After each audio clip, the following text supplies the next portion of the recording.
Okay, so I did speak with a friend of mine yesterday, who is a dairy farmer in the Netherlands. He's in the far north of Holland. And he explained it to me that what is going on in the Netherlands is there are, because Holland is a relatively small country, there are a lot of people who want small, well, I don't know if you can call them native areas or just reserves, but they are basically wanting to have nature in its as normal, uninterrupted as possible. And by doing that, they have, I think he was telling me about 100 or 200 small areas throughout the country that where they have developed those sort of like reserves. And in those areas, they have now plants growing who can't handle nitrogen very well. So their idea is that the farmers who are living close by those areas, they have to reduce their nitrogen input by 90%. And then the further away they get from those areas, they can use a little bit more. But it's basically when you can't use nitrogen, you can't grow grass, and therefore you can't basically feed your cows. So a lot of farmers, they are getting really concerned about that, where they can't keep up with the regulations, and therefore a lot of them, they are getting fined for not applying. And not applying is not the right word, but yeah, whatever, just to keep up with the regulations. Yeah, they basically can't operate their farms anymore, and that's how they lose it. So, and I know it's the government that puts those regulations in place, but I think the biggest concern is that you have a lot of people who are not involved in farming or don't understand farming at all, who are putting those ideas into other people's mind, and then as that snowball begins to roll, becomes big enough, so that there are enough people that want to reinforce those rules. And I think, to me, it seems like the government is basically just following what a lot of the people actually want, which is really devastating to the whole farming industry. So, and I guess a lot of people, they're just going to have to think about, do they rather have a nice plant growing in the backyard, or do they want some food on the table? And finding that balance, that's really the problem, it seems. So, yeah, I'm not entirely sure exactly what's going on. The whole thing just doesn't make any sense. But I think there are lots of things in this world that don't make a whole lot of sense. I thought of a verse that I come across in Psalm 131, and I'll read it here. It's only one verse, the first verse, where it says, "Lord, my heart is not haughty, nor my eyes lofty, neither do I exercise myself in great matters, or in things too high for me." And yeah, I don't know. To me, it seems that if we, there is so much going on, it's just very difficult to know really what is going on in the background with the different agendas and ideologies that people have. And yeah, I just thought it's a nice verse to just know that the Lord is in control, and you have a lot of wicked thinking going on, which the further you turn away from God, the more you will see that wicked thinking coming through as well. And I think that's basically what we are seeing. And Holland is, it's been in the news, but there are probably lots of different places in the world where you could apply that logic, really. A lot of tractors in Amsterdam yesterday. Yeah. And there are lots of people in Holland who really empathize with farmers as well. And one way of showing that is where they hang out the Dutch flag, but they hang it upside down. Yeah, that's right. Yeah. Right. That's that means we're in a crisis.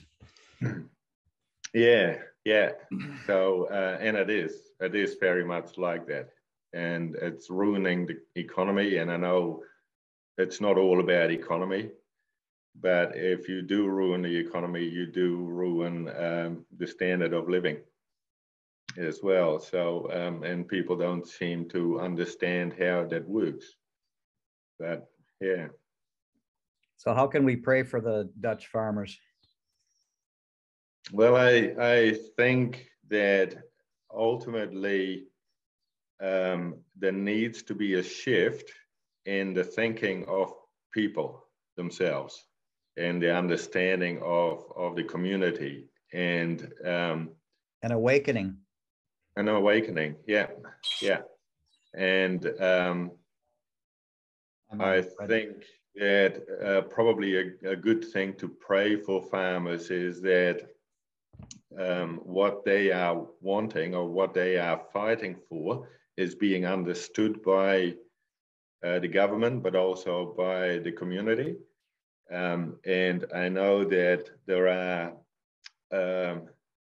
whenever you have a demonstration like that, there are always a group of people who have actually nothing to do with the demonstration, but they want to be part of it just to create chaos. Yeah, we have that here. They call them Antifa. Right. Yeah. And those people actually doing a lot of harm to the core people that really wanting to demonstrate for the right reasons and wanting to do it in a peaceful manner. But you have a few people that they're getting into the news, of course, and then every other farmer is being tarred with the same brush, which is not helping the whole thing. And I guess the other thing is that ultimately it would be fantastic if the Lord is using those circumstances to gather his people, because there are people who are getting into a situation where they just want to commit suicide, and that is how helpless they become. So that is probably a very good position to be in, to actually be open to the gospel. So yeah, I think it would be probably the most important thing is that the Lord will be glorified through this, and that people will come back to the Lord and know their reliance on him rather than on the government or whoever else they rely on. Yeah, exactly. So it's a very difficult situation. I think it's like I said before, it's a whole Western world seems to be tied up in this faulty thinking. I think the Dutch farmers is just where it comes out in the news because they've taken more actions. But yeah, I didn't realize that they were the second largest exporter of food in the world after the United States. Right. It's pretty amazing for a country that small. It is. Yeah. Well, it is very intense. And I think the Netherlands have been, when it comes to dairy farming, they have been pretty much the top of when it comes to knowledge and development. I think America probably has overtaken Holland now, but is still definitely right up there in what they can do with their farming. But yeah, And if I think about it, they have an area that is about an eighth of what New Zealand is here. And they have 17 million people, which we have 5 million people on a country that is 8 times as big.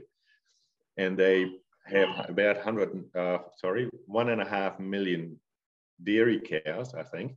Mm-hmm. And they probably would produce very similar, the total quantity of milk would be very similar to what we produce here in New Zealand, I would think.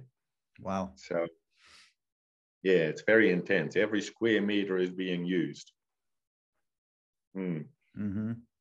So. Okay. Well, great. Thank you for your report. And we'll get it together for the conference. Anything you want to say to the group?